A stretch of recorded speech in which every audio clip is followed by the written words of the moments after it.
fact, the time is ticking up. So, bukas na ho guys. At wala nang makakapigil sa paghatol at paglilitis dito sa one and only appointed Son of God and the owner of the universe na si Pastor Apollo C. Quiboloy. It's been a while guys, ang bilis talaga ng panahon. So yung huling content natin dito kay Pastor Apollo Quiboloy, I think mga December 15, kasi nung naghain na guys ng resolusyon itong si Senator Risa Ontiveros para paimbestigahan itong KOJC ni Pastor Apollo Quiboloy. But then ngayon na guys, bukas, masyado naman ako nagmamadali. So bukas na guys ang hearing ni Pastor Apollo Quiboloy ukol dito sa kanyang kinakaharap mga allegedly na reklamo na isinampa laban sa kanya. Kasi itong si Senator Risa Ontiveros guys, nakatanggap. Kasi diba si Senator Risa Ontiveros is a chairman of Committee Women and Children, Family Relation and Gender Equality. So nakareceive ho ang kanyang tanggapan ng reklamo na nirereklamo ho itong si Pastor Quiboloy sa ilalim ho ng institusyon niyang Kingdom of Jesus Christ dahil di umano merong grupo ang mga lumantad. Merong isang grupo ng mga babae ang lumantad na kung tawagin ay pastoral na nirereklamo itong si Pastor Apollo C. Quiboloy dahil pinapagawa sila guys ng special personal service. Alam niyo yung special personal service? Yung tsuktsakan. And yung pinakamalala din kasi dito guys, di umano ay mga minor de edad. So, minor de edad sila nung na-recruit during that time. At hindi lang nagpe-perform ng mga sexual services. Bukod pa dun, pinagpapalimos pa sila. At kapag hindi sila nakakuha ng sapat na kita or kota, sila ay pinapalo, 'di ba? Sila ay pinahihirapan, pinaparosahan.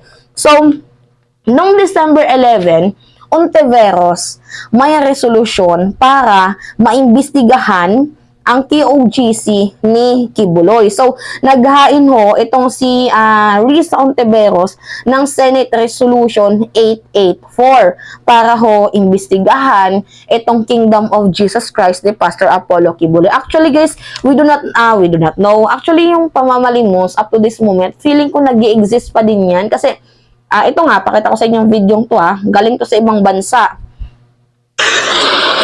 Hindi totoong Katoliko ka.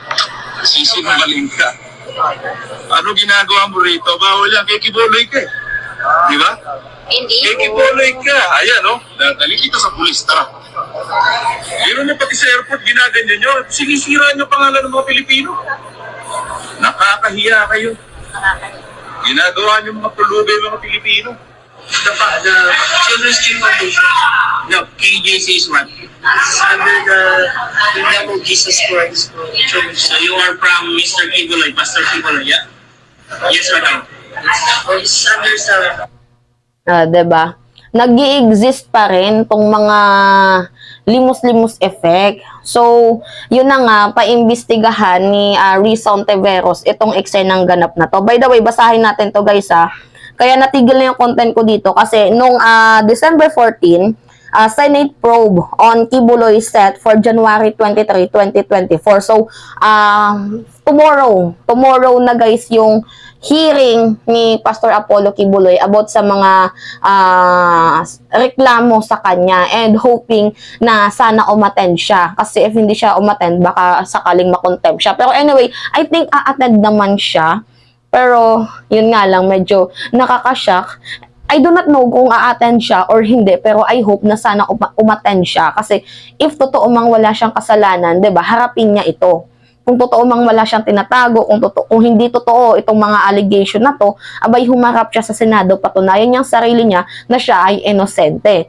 So, para magkaroon na din guys ng kalinawan sa isip ng mga mamamayang Pilipino na hindi ganun uri yung Kingdom of Jesus Christ. Pero kita naman sa video guys, kita naman sa video na namamalimos. So, ginagawang pulube ang image ng mga mamamayang Pilipino. But anyway, yun na nga guys, hoping na kung totoo man, ma-achieve ng mga biktima ang hustisya na hinahanap ng kanilang puso. Kasi matagal na pala to guys. And matagal na ding bumuboses itong si Arlene Stone.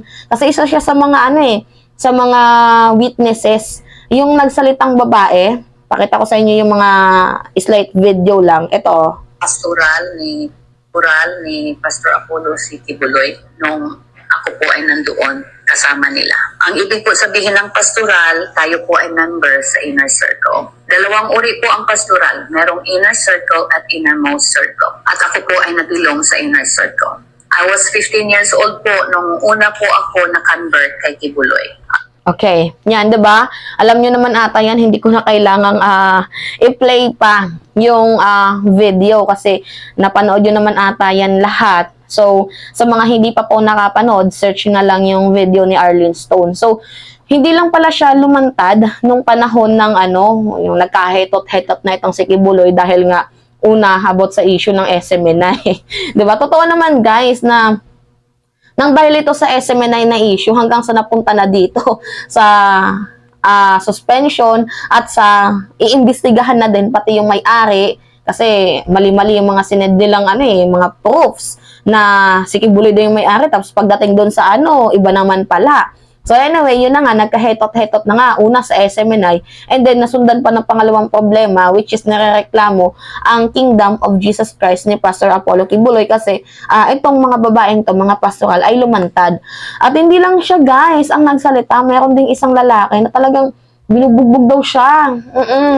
Parang pinapaddle kapag hindi na-achieve yung quota. So nakakalungkot isipin na ganun pala yung ginagawa ni Pastor Apollo Kibuloy, kung totoo man to. Pero anyway, bukas pa natin malalaman kung ano yung katotohanan. And sabi nga ni Arlene Stone, dapat lang siyang umattend para makita niya yung mga pagmumukhang hindi niya inaasahan doon na lalantad at magsasabi laban sa kanya, magsasalita laban sa kanya. So kayo guys, mag-comment kayo sa tingin nyo, a-attend ba itong si Pastor Apollo Kibuloy dito sa Senate probe, if I'm not mistaken, wait lang. Senate probe, set January 23, 2024. Okay, bukas na ho guys, bukas na.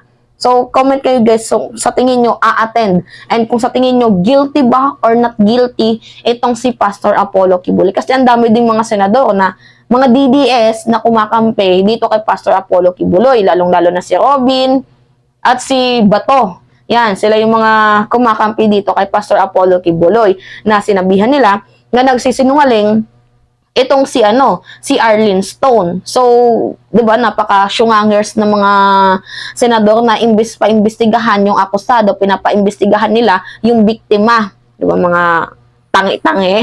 But then anyway, yun lamang ho guys. At that's me again, si Mima Alicia nyo. Tagbabalik ulit para sa ating panibagong video.